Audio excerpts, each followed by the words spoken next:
Good morning, everyone. I'm here in my work area, and I have on the bench my Sheeran by Lowden, as you can see. And this is a great guitar. I picked it up when I was in Colorado, and I just really liked it when I played it. It makes it, for me, a great travel instrument because it plays as good as any guitar I've ever played. But there's one thing about this guitar that I wanted to correct, and that is the fret ends. If you feel the ends when you're playing, they just stick out a little too much. Now, I don't really fault the company for this, because I think they were probably perfect when they left the company, because everything else about this guitar is absolutely top-notch when you look at it. But those fret ends are sticking out probably because this guitar was allowed to get dry at one point. And so all I need to do is address them with a very simple method. But nevertheless, it'll clean them right up, and it's easy to do, and this guitar will be perfect. So let me take the strings off, and I'll show you the tool and the approach that I use to making these frets feel good. A problem that comes up commonly on every guitar. It doesn't mean that there's anything wrong with the guitar. It just needs to be smoothed out a little bit. All right. And so I don't damage the top pulling these strings through this pinless type system, I just go ahead and cut them here, and then I can just slide them out like so, and I don't hurt my top. Now, I want to say I'm very careful with these wires because I want to ball them up all together and put them in some place where I can recycle them so they don't get out into the environment and have a bird swallow it or something. So there you go. They came out real nice. So what I want to do first is just go through and make sure that these are, tightened on here well, because a lot of them were loose and they will rattle if they're too loose. I don't tighten them too much. See how, just a little bit, just to give them a little bit more. See how loose that is? So let me get those tightened up, and then just we'll move on to the next step.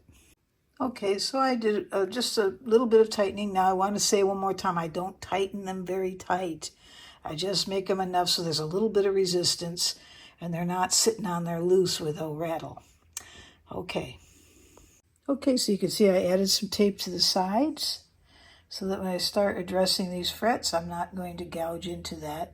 It'll hit the paper tape first, and you can see I've taped up here as well so that I don't gouge the top. Okay, so I am going to take this file, and I'm going to just get the sides, the very sides of these frets ends, okay? So here and here on the sides, as you can see. I'll start with that. I'm going to go all the way through and just file it like so, and go all the way down. I'm doing it in this spot here because I know you could see it on that video. But I'm going to actually go all the way up and down this. That already had an impact on this. Okay? And I'll be going all the way up and down and just getting the very ends to start with. Okay? And the side that I'm using of this is the flat side. So I'm putting the flat side down, and I'm dressing just the very edges on the sides of this fret, okay? Then once I get through with that, I'm going to flip it over, and I will go through each of the frets again, and I'm going to just do a rounding motion, like so. It's a little bit of a different action, so that what I'm doing is I'm getting the just the edges here. I'm running over it so that the edges will be rounded. I want a rounded edge, and when I feel that, it'll feel perfect. It does. It already feels great. See, I don't feel that feeling again. So I'm going to go through and I'm going to do that on all these frets. And once they, and I'm going to finish this side, then I'll tape up the other side and do that side, and these frets will be perfect. And it's just very simple. I'm not getting aggressive with it. I'm going to take my time on each one of them, feeling them as I go along. But for purposes, I've been pushing through this a little bit just to show you the motion that I use. But just take your time, be patient with it. One at a time, put some good music on someplace. I can't put music on right now because I'm always afraid of a copyright. But if I'm not videotaping, I definitely can. And then work through these frets until you get just really, really nice feeling frets, just the way you like them, without damaging the edges, without damaging the top of the fingerboard, without gouging in, because you don't want any of that. You're just addressing the frets. Okay? All right. Hopefully that'll help you. If you ever have a problem with a fret, get yourself one of these fret files from StewMac, and this one is numbered 1175, and it's just a really nice little tool, and I've used it a lot, and it's worked on many of my guitars, so I just really like it. So if you got a pointed fret in, don't fret. Just go get a fret file and work on those frets in a patient way. And believe me, if you go on StewMac, you look up his videos, you're going to find videos that are much more refined than I'm able to show you. And you'll be able to do an outstanding job, I'm sure, if you just take your time and move through it methodically. Okay? All right. Well, I'm going to stop this right here and get the work done. And once I get through, I'm going to clean up this fingerboard, polish it up, polish up the guitar, put a new set of strings on it, and this thing will be ready to go. So it's time for the strings, and I'm going to put NanoWeb's 5312s. This had 5312s on it before, but they were Sheeran branded strings. So this is going to get Elixir. I like the coated strings, so let's give it a try. Now I just want to say, because this is a pinless system, I put a little tape down here because when you pull these through, you could actually mar your top. So it's not a bad idea to stick a little tape. It's a special tape. This tape does not, it doesn't stick real heavily, and it comes up nice without pulling the finish up. Again, it's something I get on StewMac. You don't want to get tapes that are real heavy duty and put them on your top, and then you pull it up and pull the finish off or wreck the finish with it somehow.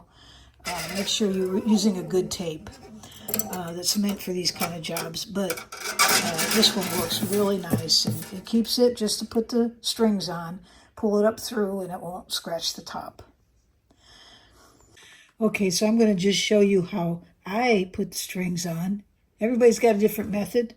I think my method works really well. They never slip on me. And I don't like that sometimes they put a twist on these things that when you go to take them off, you can't get them undone. So here's how I remedy that. And it seems to work. I've had no problems with slipping. So here's how I do it. Now, I line it up and I pull it through. You see that? And then what I'm going to use, I'm measuring it to this particular tuner. And then once I do is I back it up, and then I'm going to take and watch. I'm going to twist it, pull this up, twist this from the outside, and then put that under. See? So I went to the outside and went under. And then I pulled. And from there, I just pull up on this, and I'm just going to put that in place.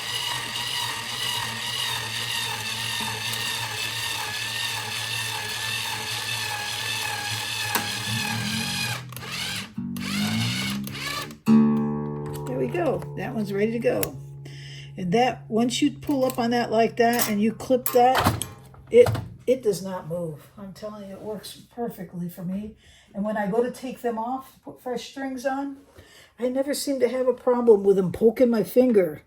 And see that? So that's what it looks like when it's all said and done. Okay. So let me show you that one more time. So basically I'm going to line this up. So it goes straight in like so. Pull it tight onto the nut. Everything's tight in the back here. It's all tucked. And there we go. So for this one, I'm going to measure it to this tuner. And we're going to back it up. And now watch this motion. Let my hand out of the way. I'm going to bring it. I'm exaggerating here so you can see it. I'm going to bring it around the outside. It's going to go underneath this. See that? And then I pull this up straight. And from there, I'm going to tighten this up.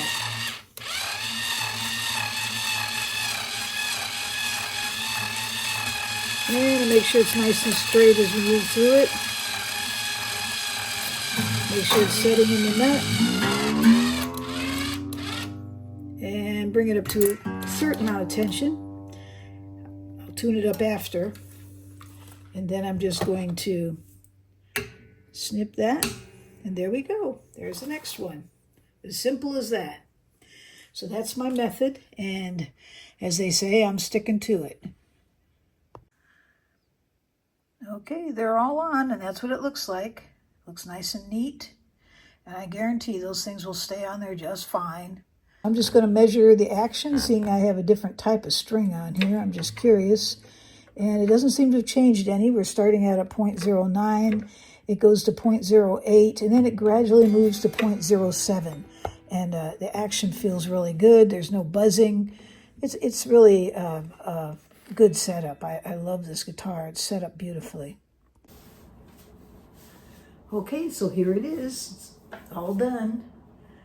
I got plugged in to a wireless to the Bose so you can hear it.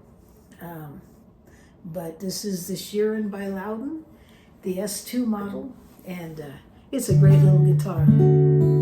I love the case it comes. It's a gig bag, but it's really heavy duty. It's really well made, and it's compact. So if you're traveling, you can throw it in the back of the car. Not out in the sunlight though, and you can. It'll fit. You know, it just won't get in the way. Won't take up all the baggage, but yet you'll have a nice little guitar to travel with.